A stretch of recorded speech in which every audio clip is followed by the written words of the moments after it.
ಮಾಜಿ ಸಚಿವ ಎಚ್.ಡಿ. ರೇವಣ್ಣ ಅವರ ಕಿಡ್ನಾಪ್ ಪ್ರಕರಣಕ್ಕೆ ಸಂಬಂಧಪಟ್ಟಂತೆ ಕಿಡ್ನಾಪ್ ಆರೋಪದ ಪ್ರಕರಣಕ್ಕೆ ಸಂಬಂಧಪಟ್ಟಂತೆ ಜಾಮೀನಾಗಿದೆ. ಇವತ್ತು ಅತ್ಯಾಚಾರದ ಆರೋಪ ಕುರಿತಾಗಿರುವಂತಹ ಪ್ರಕರಣದ ಜಾಮೀನಿನ ಭವಿಷ್ಯ ನಿರ್ಧಾರ ಆಗುತ್ತೆ. ಎಸ್, ಲೈಂಗಿಕ ದೌರ್ಜನ್ಯ ಕೇಸ್ನಲ್ಲಿ ಇವತ್ತು ಅವರಿಗೆ ಜಾಮೀನು ಸಿಗುತ್ತಾ? ಇವತ್ತು ವಿಚಾರಣೆ ಇದೆ. ವಿಚಾರಣೆಗೆ ಮುನ್ನ ದೇವೇಗೌಡರ ನಿವಾಸಕ್ಕೆ ರೇವಣ್ಣ ಅವರು ಭೇಟಿ ಕೊಟ್ಟಿದ್ದಾರೆ. ಜಾಮೀನು ಅರ್ಜಿಯ ತೀರ್ಪು ಹಿನ್ನೆಲೆ ಮತ್ತೆ ಟೆಂಪಲ್ ರನ್ ಶುರು ಮಾಡ್ತಾ ಇದ್ದಾರೆ. ದೇವಸ್ಥಾನಕ್ಕೆ ಮೊರೆ ಹೋಗ್ತಾ ಇದ್ದಾರೆ. ದೇವರ ಆಶೀರ್ವಾದ ಪಡೀಲಿಕ್ಕೆ ಹೋಗ್ತಾ ಇದ್ದಾರೆ. ವೆಂಕಟೇಶ್ವರ ದೇವಸ್ಥಾನಕ್ಕೆ ಹೋಗಿ HDD ನಿವಾಸಕ್ಕೆ ಬಂದಿದ್ದಾರೆ ರೇವಣ್ಣ. ವೆಂಕಟೇಶ್ವರ ದೇವಸ್ಥಾನಕ್ಕೆ ಹೋಗಿ ದೇವರ ದರ್ಶನ ಪಡೆದು ವಿಶೇಷ ಪೂಜೆಯನ್ನು ಸಲ್ಲಿಸಿ ಆನಂತರದಲ್ಲಿ ಪದ್ಮನಾಭನಗರದಲ್ಲಿರುವಂಥ ದೇವೇಗೌಡರ ನಿವಾಸಕ್ಕೆ HD ರೇವಣ್ಣ ಬಂದಿದ್ದಾರೆ. ದೇವಸ್ಥಾನದ ಪ್ರಸಾದದ ಸಮೇತ ಬಂದಿದ್ದಾರೆ. ನಮಗೂ ನಿಮಗೆಲ್ರಿಗೂ ಗೊತ್ತಿರುವಂತೆ ಮಾಜಿ ಸಚಿವ ಎಚ್.ಡಿ. ರೇವಣ್ಣ ಅವರು ಮಹಾನ್ ದೈವ ಭಕ್ತ.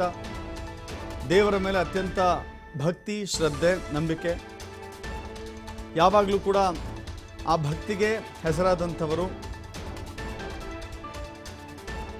ಇದೀಗ ಇಂಥ ಸಂಕಷ್ಟದ ಕಾಲದಲ್ಲೂ ಕೂಡ ದೇವಸ್ಥಾನದ ಭೇಟಿಯನ್ನು ಮುಂದುವರಿಸಿದ್ದಾರೆ. ಇವತ್ತು ಪದ್ಮನಾಭನಗರದ ದೇವೇಗೌಡರ ನಿವಾಸಕ್ಕೆ ದೇಗುಲಗಳಿಗೆ ಭೇಟಿ ನೀಡಿ ವಾಪಸ್ಸಾಗಿದ್ದಾರೆ.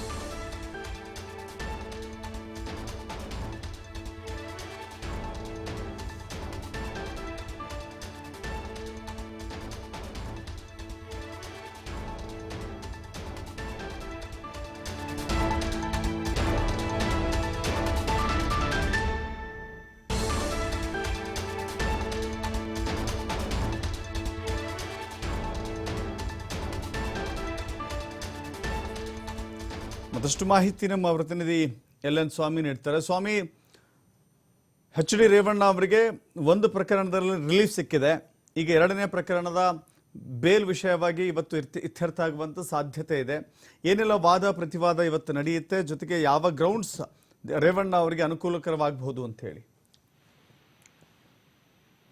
ಇವತ್ತು ಮತ್ತೊಂದು ಪ್ರಕರಣಕ್ಕೆ ಸಂಬಂಧಪಟ್ಟಂತೆ ಎಚ್.ಡಿ. ರೇವಣ್ಣ ಅವರ ವಿರುದ್ಧ ಇರುವ ಪ್ರಕರಣದಲ್ಲಿ ಇವತ್ತು ಮತ್ತೊಂದು ವಿಚಾರಣೆ ಇರುವಂತದ್ದು. ಈಗಾಗಲೇ ಕಳೆದ ಒಂದು ವಾರದಿಂದ ಸತತವಾಗಿ ಕೋರ್ಟ್ ಮೆಟ್ಟಿಲೇರಿರುವಂತಹ ರೇವಣ್ಣ ಅವರು ಮತ್ತೆ ಇವತ್ತು ಅಂತಿಮವಾಗಿ ತೀರ್ಪು ಬರುವ ಪ್ರಕರಣದ ಬಗ್ಗೆ ಕೋರ್ಟ್ಗೆ ತೆರಳಲಿದ್ದಾರೆ.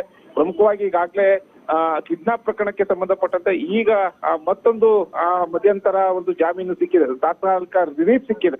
ಆದ್ರೆ ಇವತ್ತು ನಡೆಯುವಂತ ಮತ್ತೊಂದು ವಿಚಾರಣೆಯಲ್ಲಿ ರೇವಣ್ಣ ಅವರಿಗೆ ಬೇಲಾಗುತ್ತಾ ಎಂಬ ಚರ್ಚೆಗಳು ಈಗಾಗಲೇ ಸಾಕಷ್ಟು ಶುರುವಾಗಿದೆ. ಜೊತೆಗೆ ಈ ಪ್ರಕರಣದ ಇತ್ಯರ್ಥವನ್ನ ಮಾಡ್ತಿರುವಂತ SIT ತನಿಖಾ ತಂಡ ಕೂಡ ಸಾಕಷ್ಟು ಪ್ರಕರಣದ ವಿಚಾರಕ್ಕೆ ಸಂಬಂಧಪಟ್ಟಂತೆ ಕೋರ್ಟ್ ನಲ್ಲಿ ಈಗಾಗಲೇ ಸಾಕಷ್ಟು ದಾಖಲೆಗಳನ್ನ ಸಲ್ಲಿಸಿದ್ದಾರೆ.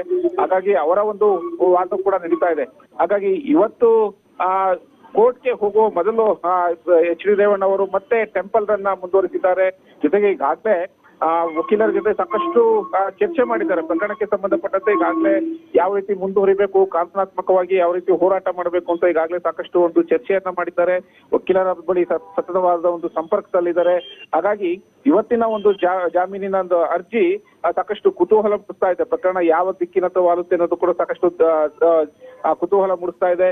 ಜೊತೆಗೆ ಈಗಾಗಲೇ ಅವರ ಪರ ಇರುವಂತಹ ವಕೀಲರು ಕೂಡ ಸಾಕಷ್ಟು ಒಂದೆರಡು SIT ತನಿಖೆ ತಂಡದ ಪ್ರಕರಣ ದಾಖಲಿಸಿರುವ ವಿಚಾರದಲ್ಲಿ ಇವರ ವಕೀಲರು ಕೂಡ ಒಂದಿಷ್ಟು ಪ್ರಬಲವಾದ ವಾದವನ್ನ ಮಾಡೋದಕ್ಕೆ ಈಗಾಗಲೇ ಸಿದ್ಧತೆಗಳನ್ನು ಮಾಡ್ಕೊಂಡಿದ್ದಾರೆ. ಹಾಗಾಗಿ ಇವತ್ತಿನ ಜಾಮೀನಿನ ವಿಚಾರಣೆ ಯಾವ ರೀತಿ ಯಾರಿಗೆ ವರವಾಗುತ್ತೆ ಅನ್ನೋದು ಕೂಡ ಸಾಕಷ್ಟು ಕಾದು ನೋಡ್ಬೇಕಾಗಿದೆ. Darshan, thank you Swami.